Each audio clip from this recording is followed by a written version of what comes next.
wọ́n rántí o baba God èmi baba jáwé ṣọlá náà ni o jọ mi ò nídìí kan púpọ̀ lọ́wọ́ rẹ o 5 naira tó kù lákàntì mi ìjọba wọn bó ṣe bá mi sọ ní 50 million naira.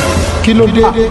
kò sí nǹkan kan òní lọ́jọ́ ìbí jc Ìfẹ́olúwa David mo fẹ́ jẹ́ kó mọ̀ tí n bá débẹ̀ pé baba jáwé ṣọlá tún ti dé mo fẹ́ lábìsí owó àti baba God mi mọ bó ṣe fẹ́ jẹ́ o kò transfer láti inú àkáǹtì rẹ nìkan sí 50 million naira.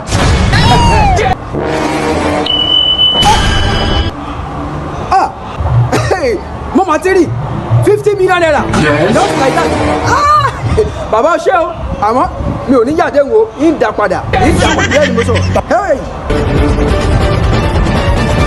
Àlọ́ yẹ sí ọjọ́ ìbí ẹ̀ ti lárinrin lónìí wọ́n ọmọ tó ṣẹlẹ̀ báyìí lọ kó gbogbo àwọn olóṣù bẹ́ẹ̀sítà kó ṣẹlẹ̀ together kò ní òkàn owó ti wà ńlẹ̀ wọ́n fẹ́ ìríwèrè bẹ́ẹ̀ ni mo sọ fún ẹ.